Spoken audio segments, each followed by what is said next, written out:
Hello everyone, my name is Shubham and today I talk about circulatory system. Now the circulatory system is responsible for transporting materials throughout the entire body and it transports nutrients, waters and oxygen to your billions of body cells and carries away waste such as carbon dioxide that body cells produce.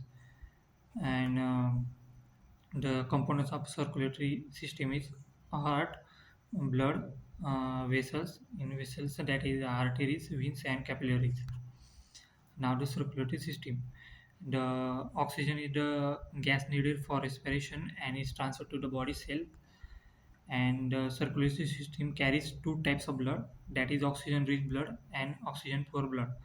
In oxygen rich blood, that is blood traveling in the body cells and high oxygen content, and it low carbon dioxide content.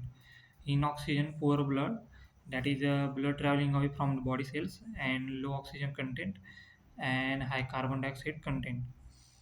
The arrangement of the circulatory system means uh, these two types of blood do not mix. Now the heart. Heart is covering is by pericardium. It covers the heart and large blood vessels attached to the heart. And visceral pericardium is the innermost layer directly of the heart, and parietal pericardium is the layer on top of the visceral pericardium.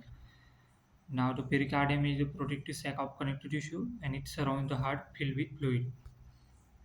Now the next one is a heart wall that is contains epicardium, myocardium, and endocardium. The epicardium is outermost layer, and myocardium is a middle layer, and endocardium is the innermost layer. And the epicardium is a pad to cushion heart, and myocardium is the primary cardiac muscle, and endocardium is a stretches as the uh, heart pump. Now, the myocardium is the muscle of the heart, strong and thick, and composed of spontaneously contracting cardiac muscle fibers, and can conduct electricity like nerves. The right and left side of the heart are separated by a septum or wall. The septum prevents the mixing of oxygen-rich and oxygen-poor blood. Now there are four chambers, that is two atria and two ventricles. The two atria is the upper chambers, left and right, and separated by interatrial septum. And two ventricles are lower chambers, in a lower chambers, and that is left and right, and it is separated by interventricular septum. Now the chambers of the heart have different function. That is the atria collect blood. That is the atria collect blood that enters the heart, and the ventricles pump blood out of the heart. Now the tendons allow the walls to close and hold the wall uh, flaps in place. They prevent the walls for flipping up and turning inside out. Now the heart can pump blood pressure. It is made up of muscle, and muscle tissue work by contracting, squeezing, and relaxing. As the blood moves through the circulatory system, it moves through types of blood vessels, that is arteries, capillaries, and veins. Arteries are carry blood away from the heart, and capillaries are link arterioles to veins, and veins is a carry blood towards the heart. Now the arteries are large vessels and carry blood from the heart to tissue of body and carry oxygenated rich blood with the exception of pulmonary arteries. And capillaries are the smallest blood vessels and walls are only one cell thick and very narrow and important to bringing nutrients and oxygen to tissues and absorbing carbon dioxide and other waste products. Now the veins is a one blood has passed through the capillary system and it must be returned to the heart done by the veins. And it is a large vein contains one valve that keeps blood flowing towards heart. The heart produces pressure and the force of blood pressure wall of the arteries is known as the blood pressure. And blood pressure decreases as the heart relaxes and but the rest of the circulatory system is still under pressure.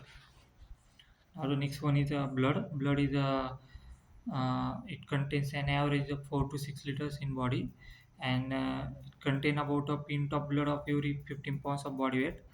And composition of blood is in a uh, cellular blood, that is 45%, and in percent of blood in plasma is 55%. Now the composite of plasma and blood cells are the types of cells, that is in that red blood cells, white blood cells, and platelets. In plasma, that is a plasma is a straw color, 90% water in there, and 10% dissolved gases, salts, nutrients, enzymes, hormones, waste, and proteins. Now the plasma proteins are three types, that is albumin, globulin, and fibrinogen. Now the red blood cells. Red blood cells are it transport oxygen and disc shape and made in red bone marrow, and it's circulate for 120 days. Now the white blood cells are the number of WC increase when bodies fighting, and lymphocyte produces antibodies which fight pathogens and remember them. Platelets are the small fragments stick to edges, broken blood cells and survive clotting factor to help from clot. Now the blood has three main functions, that is transport, protection, and temperature regulation. Now the common disease of circulatory system is a congenital heart disease. That is, it is an inherited disorder. It is a malfunction of the heart that causes abnormal flow of blood, and its symptoms is poor feeding, rapid heartbeat, and rapid breathing, and extreme tiredness and fatigue. That are the symptoms. Now next one disease is a rheumatic heart disease. It is a possible consequence of rheumatic fever, and its symptoms is chest pain or swelling, joint pain, and inflammation. And next disease is high blood pressure, and it is sometimes called hypertension. It happens when the force pushing against the walls of the arteries in the heart pumps blood is too high, and its symptoms is frequent headache and ringing in the ears and palpitation. Now the next one is leukemia. Leukemia, it is a developed when there is an excessive production of abnormal white blood cells, and its symptoms is fatigue, easy bruising, bleeding gums, paleness, headache, and night sweats. And next is anemia. Anemia is characterized by a decrease in the number of red blood cells as a result of a severe hemorrhage. Now the symptoms of anemia is extreme fatigue, weakness, shortness of breath, chest pain, and frequent infections and headache. That is all about circulatory system and its illness. Thank you.